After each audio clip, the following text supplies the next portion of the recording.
Hi everyone, today I'm showing you how to make this pawn chess piece. Hi, I'm Melanie from Balloon Artworks. I'm inflating two 5-inch balloons with just one stroke of the Qualitex hand pump. So remove from the pump straight away, put a twist in the neck of that balloon, and when you're inflating your balloons this way, so we're under-inflating these 5-inch balloons, you need to push the balloon really far down onto the pump and then just inflate with one stroke, trap the air.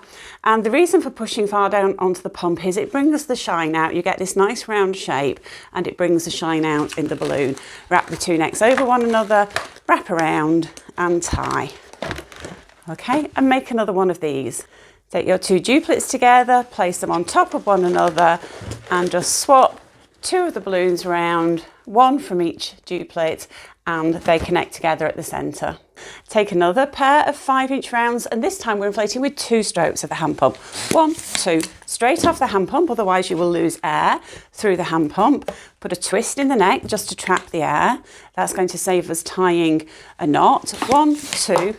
So if you're struggling to inflate two balloons at once without tying, then you can tie them separately, but it's just going to make them a little more bulky at the centre. So wrap the necks round one another and tie. Okay, so if you are tying individually, this little area here is just going to be a little more untidy and a little more bulky. And to make another one of these, again, place your two duplets together at the centre and then take one balloon from each duplet and just pass it over the other, and that's going to connect them together. Place your smaller quad on top of the larger one, and it's important that the balloons in the upper tier lie between the gap between two balloons in the lower tier. Take one of the necks from the lower tier and just pull that up into the centre of the cluster and then wrap around. Okay, just wrap around until you haven't got any more neck to wrap around, and that connects everything together really tightly. I've got a small water weight and I'll leave a link in the description below to my tutorial on how to make these. So just position this in the base of your larger quad. So pull that into between two balloons there, pull the neck through the centre, right the way up into that smaller cluster, and then again just wrap the neck around a few times. Okay, and then you can let go, and so your base is now weighted. Next, I'm using a black 350 balloon, and I've got a little tip for you. In certain lights, it's very difficult to distinguish some of the darker colours from one another. So your dark blues and your dark purples can look very similar when they're just uninflated like this. So one little tip I've got for you is if you take your uninflated balloon and just run your fingers through the balloon, along the balloon to the tip, until the tip just inflates ever so slightly, and provided you've got some decent light, you can usually tell what colour you've got. So it just saves you inflating a balloon unnecessarily and then finding that, you know, you wanted a dark blue and actually you've inflated a dark purple. So that's my tip for you. So we're going to inflate this 350.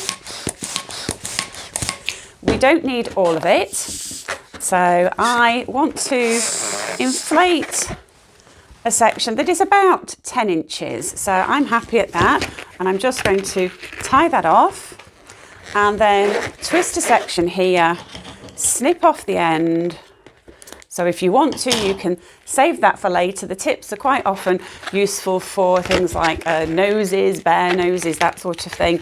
So it can be quite handy to keep them, and just tie that off. Okay, and then we can take the knot and nozzle here, pull that down into the base, bring it back up and just wrap around the balloons in that top cluster and then let that go. Okay, next we're inflating another 5-inch black, and with 3 strokes, 1, 2, 3, remove from the hand pump and put a twist in the neck and just flatten that down to make sure you're getting a really nice round shape.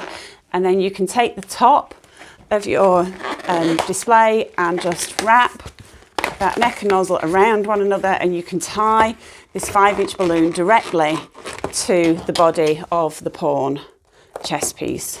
Okay, and I'm just snipping away these bits here, these messy bits here, just to tidy that up. I'm using a 260 black, which I'm inflating to a tip of about 4 fingers, 5 fingers. So it's not too critical, and tie. Okay, so just give that a little squeeze to make sure it's nice and soft, and then we're going to wrap this around the base here. So I'm wrapping it quite snugly around the base, putting a twist here, and then taking that knot and nozzle, wrapping it around that section there, and then I can break this off. Okay, let go of this, just let a little bit of air out of this and keep this section because we can use this for later. And then we can just tie these ends together. So when I'm using this technique, I do like to tie twice because there is quite a lot of tension on this knot, these knots here. And then we can just trim away the excess.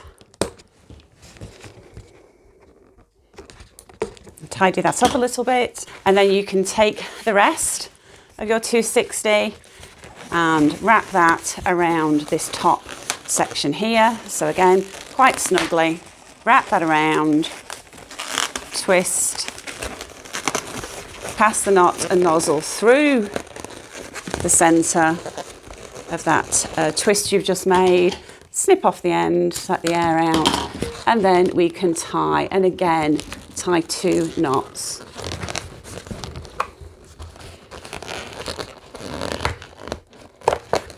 And I can just trim away these messy bits. So the shape of the chest piece is coming together nicely. I just want to add a little more contouring, and I'm using a 160 black for this. So just inflate. Takes a little while with this pocket pump, but you get there in the end. Okay, that's enough.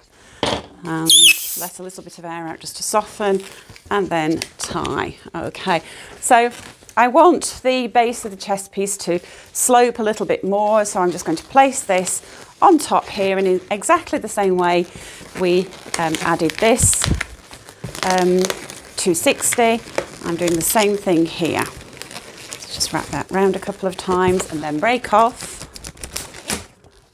and tie. Okay, and then we can tie these together, again knotting twice and trimming away those messy ends. And it's entirely up to you what you do next, and a lot of that will depend on how tall your pawn chest piece is. If it's shorter, you might want to skip this next bit, but it's for you as an artist to decide what you want to do next. So these design choices are yours to make. I think that I'd like to add a little bit more contouring here. So again, I'm just going to add this section here. I've got the 160 left over, so I may as well use it. And I've got the length in the chest piece here, in the body of the chest piece, to accommodate that little bit of extra contouring. But if yours is quite a bit smaller, you might want to just miss this bit. So that's your decision to make.